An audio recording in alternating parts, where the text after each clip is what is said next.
네, 바로 어제 인천 경인고속도로에서 발생한 사고입니다. 40대 중국인이 몰던 차량이 이제 역주행을 하면서 사망자도 나왔더라고요. 네, 너무 안타까운 상황인데요. 네. 일단은 영상을 보셨다시피 그냥 잠깐 이렇게 그 역주행을 한 것 정도가 아니라 역주행을 본인들이 인지한 상태에서 꽤 이제 오랜 시간을. 그렇죠. 예. 메인 도로로 진입하면서 결국은 큰 사고가 발생해서 사망자까지 발생한 사안이었습니다. 그리고 일반 도로도 아니고 고속도로이고요. 그래서 일단은 그 역주행 자체도 충분히 이제 처벌받은 일이지만은 역주행 교통 사고를 통해 가지고 사람이 사상에 이르기 때문에 교통사고 처리 특례법상 이제 중앙선 침범에 의한 사망 사고로서 이제 형사적인 처벌이 대상이 된다라고 볼 수 있습니다. 네, 뭐 더 구체적인 수사가 이루어지긴 해야겠지만 운전자는 본인이 내비게이션 안내를 착각해서 길을 잘못 들었다. 근데 이제 저희가 영상을 통해서 봤지만 착각을 했으면 멈춰야 되는 거 아닌가 이런 생각이 드는데 좀 운전이 미숙하지 않나 이런 생각도 좀 들거든요.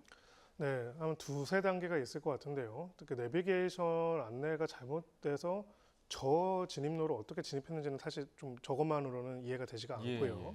왜냐하면은 갑자기 전혀 다른 차선에서 절로 내비게이션이 안내했을 가능성이 되게 낮아 보이기 때문에 그렇습니다. 네. 두 번째는 이게 또 중요한 부분인데 지금도 메인 사고가 발생하는 걸 보면은 역주행인 거를 상당히 인지를 한 상태에서 갑자기 저게 굉장히 위험한 진입을 하죠. 진입을 진행을 함으로써 결론적으로는 사망 사고까지 발생을 시켰다는 점에 있어서는 처벌과 이제 처벌에 있어서의 기준이 될 수 있는 사회적 비난 가능성이 굉장히 큰 사안이라고 볼 수가 있습니다. 즉 순간적으로 이제 착각을 해가지고 역주행을 하다가 어쩌다 그 사고를 회피하기 어려운 상황이 된 것이 아니라 역주행 것을 인지한 상태랑 사고가 발생한 사이까지의 굉장한 시간적 간극이 있었고 이 부분에 있어서 추가적인 사고를 방지하기 위한 조치들을 하거나 할 수 있는 기회들이 있었음에도 불구하고 메인 도로로 진입함으로써 사고를 발생시켰다는 점에 있어가지고는 가벌성이 큰 사안이라고 볼 수가 있습니다. 네, 지금 자막으로 나온 것처럼 술이나 마약은 하지 않은 것으로 지금 밝혀졌는데 이런 경우에는 어떤 혐의로 이제 처벌을 받게 되나요? 네, 교통사고 처리 특례법상 이제 교통사고 치사상이라고 합니다. 사람이 사망했기 때문에 사망하신 분에 대해서는 치사가 되고요. 또 다치신 분들에 대한 치상이 됩니다. 그래서 실형이 선고가 될 가능성이 굉장히 높다라고 볼 수가 있고요.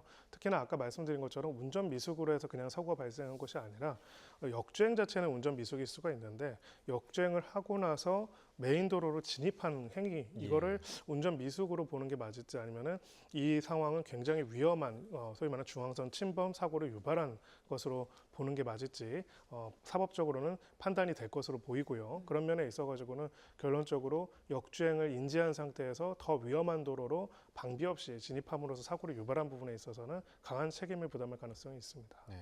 자, 쉽게 이해하기 힘든 운전을 했던 이 운전자 40대 중국 이주 여성으로 밝혀졌습니다. 그러니까 외국인인 건데 이 외국인에 대해서는 이러한 사례에서 어느 정도 수준까지 처벌을 할 수 있는 겁니까? 기본적으로 우리나라 국민에 대한 범죄에 있어서는 우리나라 국민이 저질렀던 외국인이 저질렀던 특별하게 형량 차이가 원칙적으로 있지는 않습니다. 그렇기 때문에 동일한 기준에 따라서 처벌이 될 거고 우리나라의 사법관할권 속에서 처벌이 이루어질 것이라고 볼 수가 있고요.